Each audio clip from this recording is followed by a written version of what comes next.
Hey guys, All in Crypto here, and welcome back, ladies and gentlemen, for another YouTube video. I hope you've all had a smashing Sunday so far. Today, as it is Sunday, we're just going to be delivering a very short and sweet video, but really the aim of this video is to put some fire back into your bellies, certainly in regards to Cardano. I know that the price action has been somewhat doom and gloom for the past 6 months, certainly not how I expected things to go, but price right now is really reflective of everything that's going on and not really what's taking place within these individual blockchains. In terms of blockchain, in terms of adoption, in terms of where it's at, it's never been in such a strong and healthy position. And the price just simply doesn't reflect that. Really reflects global finance, macroeconomics, and really geopolitical events, which are really factoring in at the moment. It's brought a lot of uncertainty to the table, which doesn't really give credence to flourishing markets currently. But I still am absolutely a believer in what's going on here. There's something magnificent taking place with blockchain. It brought something new and innovative to the table that, in my opinion, is going to change the world. And as an investor, I look for value that is yet to be realized. So I'm not really interested in investing in something that is already at the pinnacle of where it needs to go.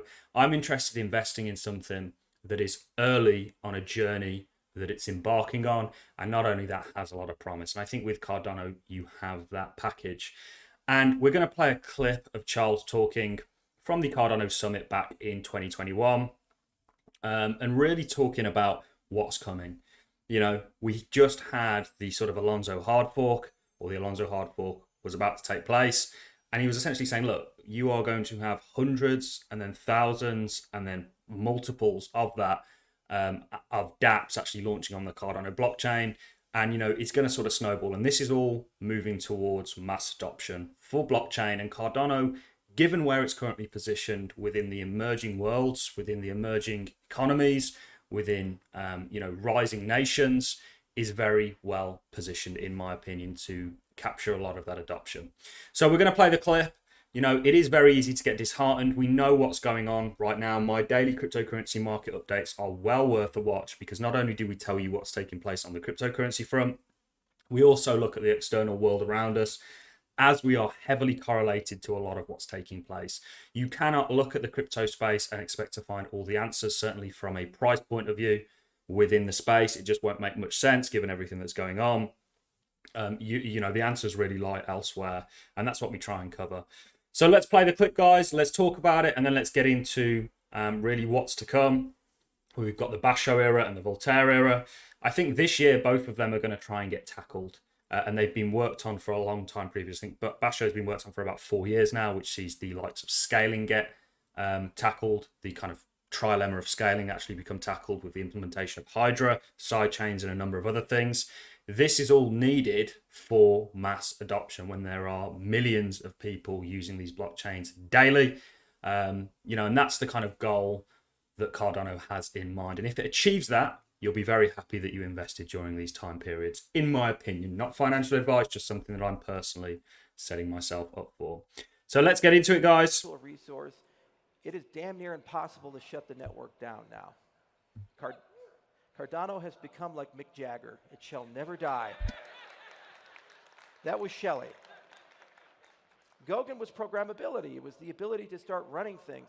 In the coming months and years, we will see hundreds and then thousands and then tens of thousands of decentralized applications built by you, the community, empowered by Catalyst, empowered by collaborations. And those applications will run DEXs and oracles and voting systems and NFT marketplaces. Those are the things we see today.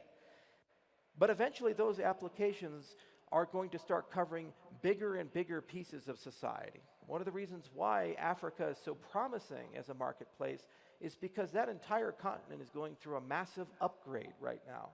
All the legal systems are being updated. All the infrastructure is being updated. The voting systems, all these things. The next 5 to 10 years, all of Africa is going to be completely online and completely digital, and they have no loyalty or preferences to anything in the legacy world. There are no grand Microsofts and Facebooks and Goldman Sachses and JP Morgans to contend with. And there's a tireless population who's very young. Many of the countries, over 70% of the people are under the age of 30. who grew up as digital natives, and they see the world they could have, the places they could go, the things they could achieve and accomplish. And thus, they vote for that. They protest for that. They fight for that. No one wants to live in a corrupt place.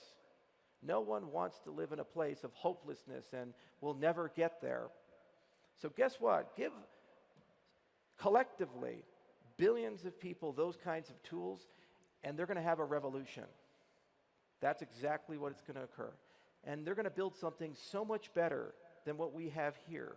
They're going to build institutions far more durable. And hopefully they're going to build it on Cardano. That's our labor, our pursuit. That's why we fight so hard. We're traveling all around as much as we can. And so far we brought in millions.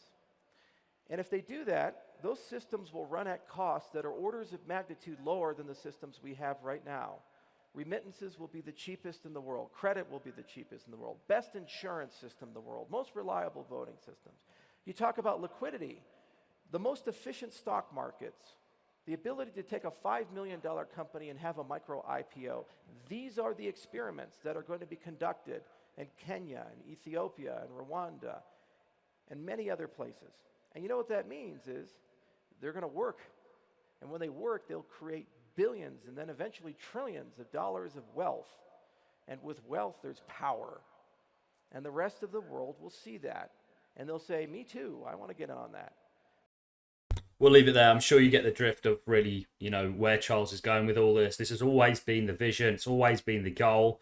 And we're early on that journey, guys. And it's something that you do not want to take your eye off the ball on, because it will happen a lot faster than people actually think. As you get older, years become almost, I know that the length of time in a year is still the same, but they go a lot faster. And, we're already, it was just the other day that we were mentioning that John O'Connor had tweeted about a loan from IOG to a Kenyan SME, small to medium enterprise.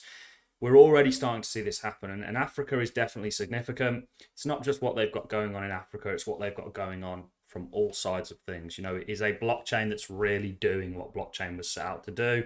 You mentioned JP Morgan, interesting, because right now, consensus lawsuit reveals JP Morgan's owns critical Ethereum infrastructure. I may do a video on this.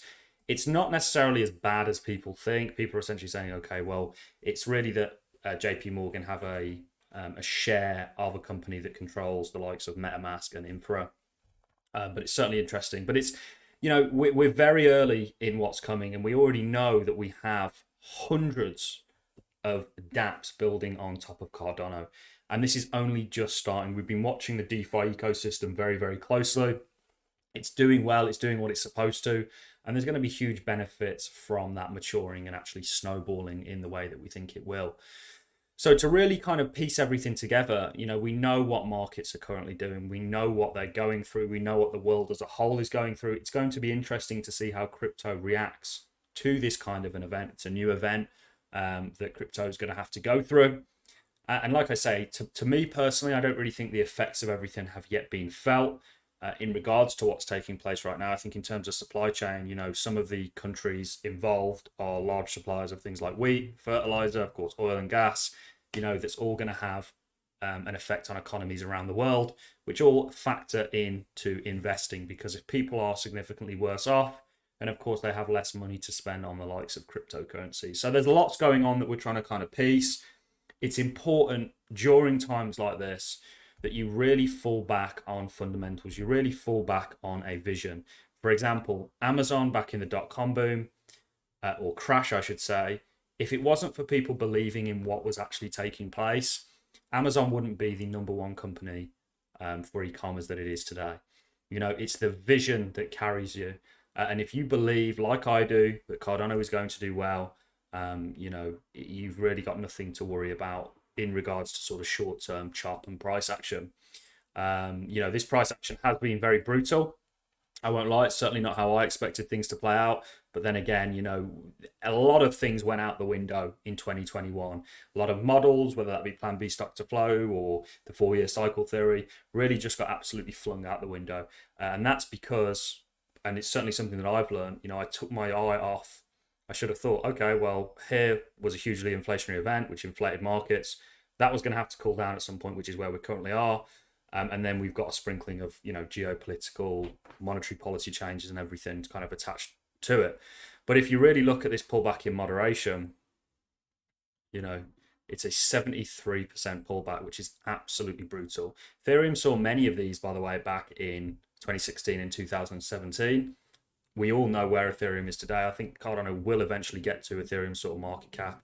But if we take that from March 2020, which is only 2 years ago, you're still up 4,324%. So it's done very well. And of course, you're going to get volatility attached with the direction that it's going.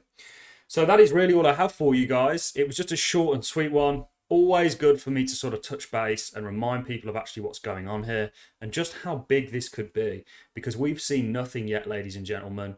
And really for me, the investing that I did in 2018 and 2019 really was the best time to be investing, when everybody else was very negative. Nobody really wanted to know, crypto was deemed dead at that point, only for it to make a resurgence and actually continue on the cycle that it is currently on.